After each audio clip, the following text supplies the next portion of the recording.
Look, we all know how popular The Walking Dead is. Even if you don't watch it, there's no way you've gone without seeing it somewhere. It's a good show with great moments and not so great moments. The highs and lows of this series cannot be understated. If you're a fan of this show, then you know the highs and lows of the Savior's arc. This arc was full of fun and miserable moments. I know personally I was struggling to find some light in all the darkness that the Negan storyline is. During season 7, we watched Rick go from the highest he's ever been to the lowest he's ever been, and it was so painful to witness. Truly, I have never had this much trouble watching an arc because of just how miserable everything feels. I say all of this to explain where my head is at every time I rewatch this season. Everyone was struggling in Alexandria under the thumb of the Saviors. Supplies were limited, and the fear of losing someone if Negan's quota wasn't met was weighing on everybody's mind, especially Rick's. In the season 7 episode, Sing Me a Song, we see the culmination of this anger when Carl goes after Negan with the intention of killing him. Of course,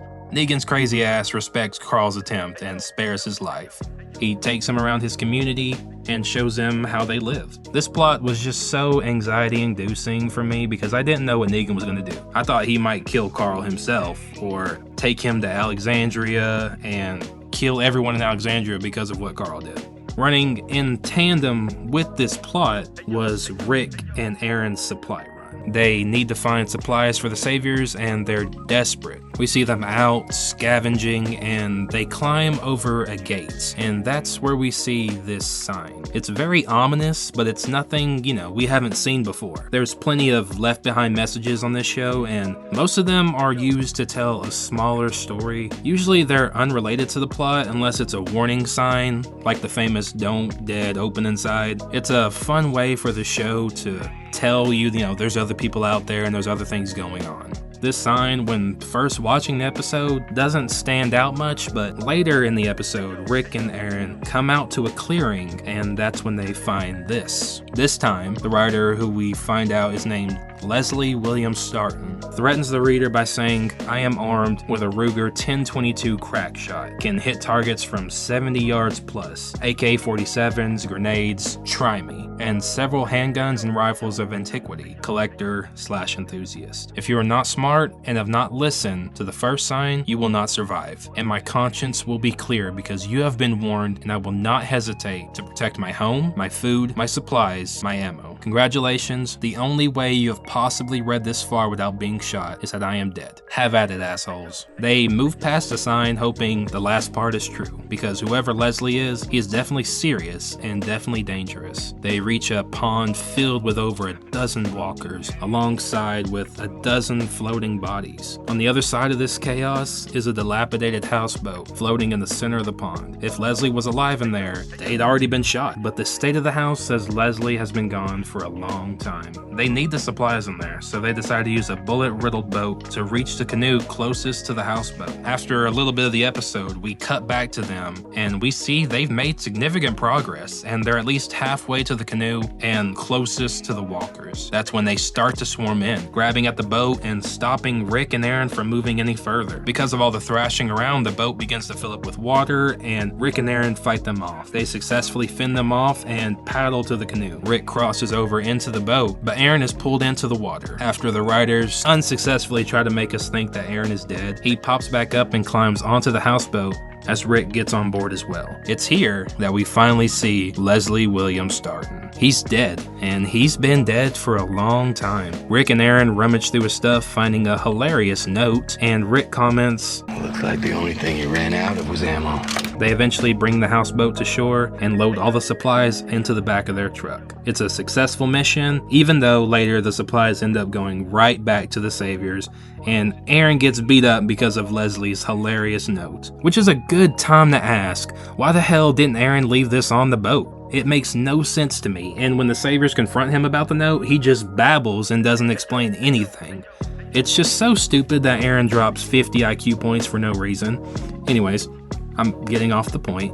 This whole mission is my favorite side plot in the entire series. First of all, We love seeing Rick do shit, and genuinely, Aaron is in my top favorite Walking Dead characters. Ever since he showed up, I liked his vibe, and I've trusted him ever since. He immediately became a part of the family, and also anyone Daryl trusts is good with me. So yeah, seeing these two on their own mission got my full attention. The second thing that stands out is the story here. I know Ty Swell has a fantastic segment on his channel called Environmental Storytelling that I've seen many times. Go check him out if you love The Walking Dead. He makes amazing content. I've been subscribed for a while now. But the point of his series, Environmental Storytelling, is to look at the clues we're given through the environment around the characters to piece together a story. Here, to me, the story starts with Leslie Starton. He either collected supplies before or after the apocalypse and brought them to his houseboat with the intention of living out the rest of his days here. The water would provide safety from the walkers who can't swim and safety from survivors looking to kill him and take his supplies. Intruders would have to swim to get to him or find a boat to get across. And that's what I think ultimately happened. When Rick and Aaron arrive at Leslie's houseboat, we see a small boat riddled with bullet holes. I don't think Leslie would be careless enough to leave a boat for any Joe Schmo trying to cross, and like the sign said, no one should have even been close enough to reach the pond. The amount of bodies tell me that Leslie was attacked, and I know, duh, of course he got attacked. He's dead, and there's bodies everywhere. But I'm thinking it's deeper than that. I think Leslie might have been ambushed in the night. If Leslie was picking people off before they got to the boat, that means he's had some kind of, sniper training, and he probably has a sniper rifle. The only way I can see myself getting past a sniper is at night. I'm thinking a group found Leslie's camp and plotted a way to get to the houseboat. We see Leslie's body laid outside the house, facing the direction of all the bodies towards the shore. This says to me that Leslie made some kind of last stand. The comment Rick makes about saying he's all out of bullets corroborates the last stand theory. I think either this mysterious group engaged in a firefight with Leslie from the shore where he killed many of them, but it might have ended with him getting wounded. Maybe they retreated for the night and decided that because he's wounded, they'll find a boat and finish him off the next night.